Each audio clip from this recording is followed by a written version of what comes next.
once again, the Wild Robot.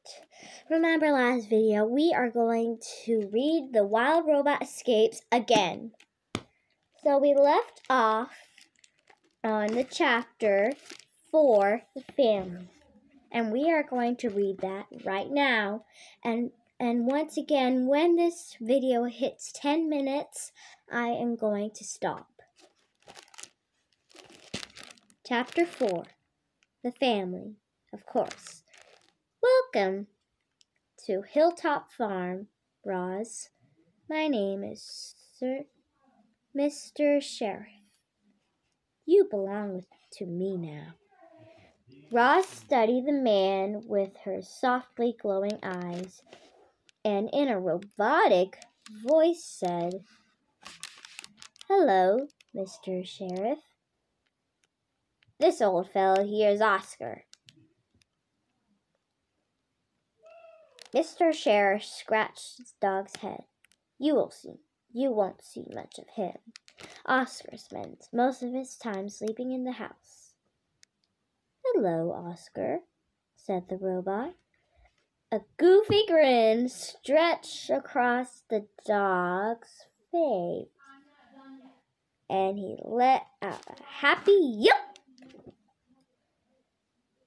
Mr. Sheriff pulled a small computer from his pocket. He tapped the screen and brought a map of Hilltop Farm.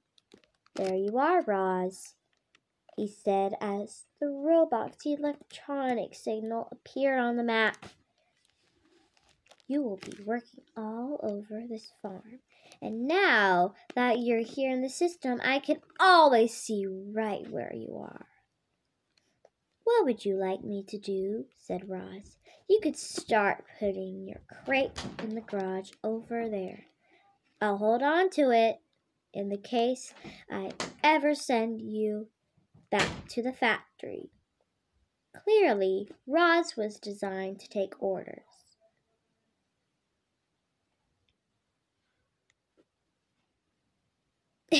Because of her body automatically did as it was told. She stuffed the packing materials into her crate and carried it to the garage. When Roz returned, Mr. Sheriff was watching a school bus winding along the country road.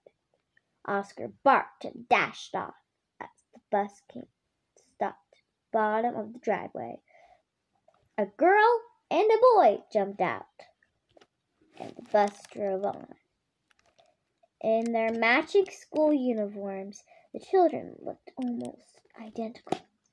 But the boy was a little taller, and the girl's hair was a little longer.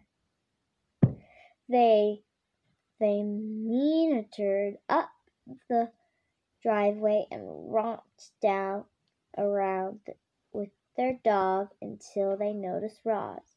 "A robot!" said the girl, running up. "It's about time we got one," said the boy.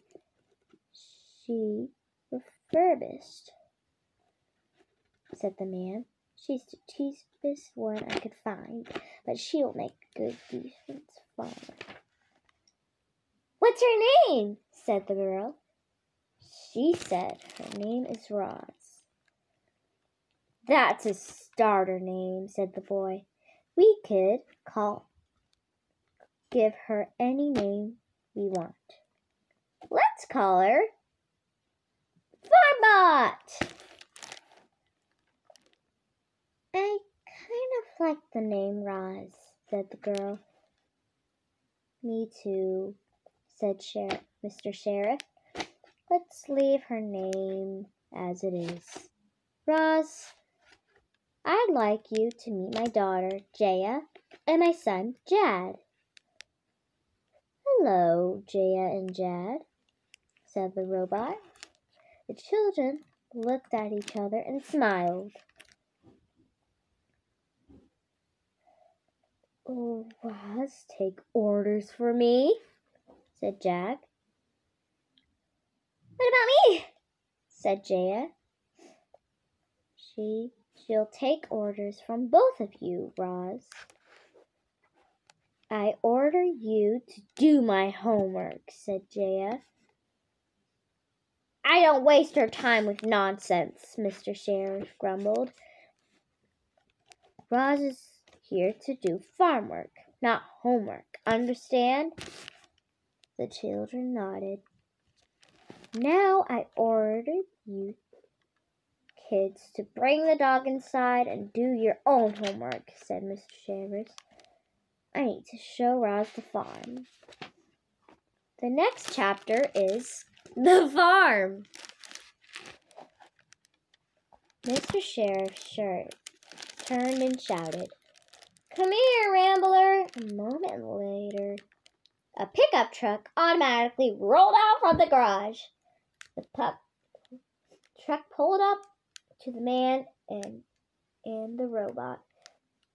Its doors opened wide. They both climbed in. Rambler had a steering wheel, but Mr. Sheriff sat back and let the truck drive itself. They followed the driveway behind the house, crossed the backyard, past the trees and hedges. Suddenly, they were surrounded by farm buildings. The buildings were different sizes and shapes, all white walls and gray roofs, and they were so tightly packed together that you could hardly tell where one building ended and the next one began. Some were spattered with mud, others had holes and loose boards, and the entire place smelled like grass and manure. This is a long chapter, so I don't think we're going to get through this. Mr. Sheriff Wait, I forgot to show you the picture. Did I? It's beautiful, isn't it? The farm. It says the farm.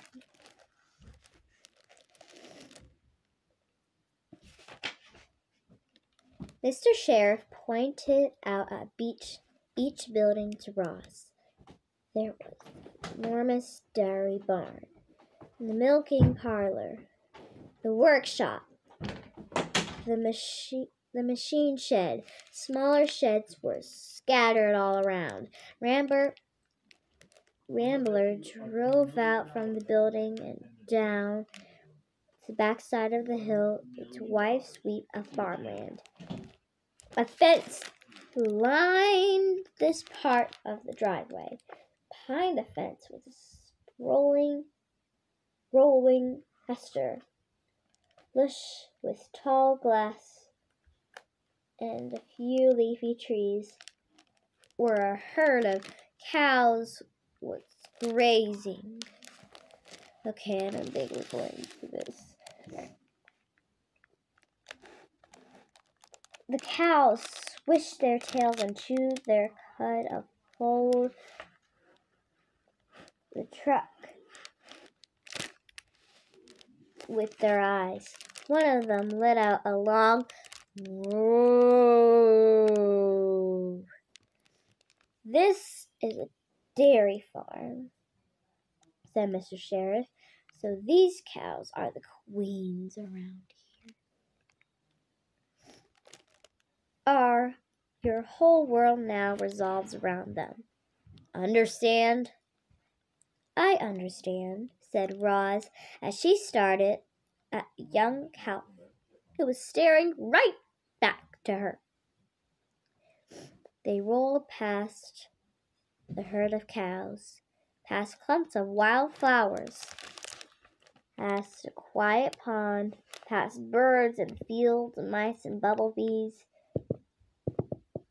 The driveway cut through a row of trees on its way out to the crop fields, which were flat and square, covered with bright green sprouts.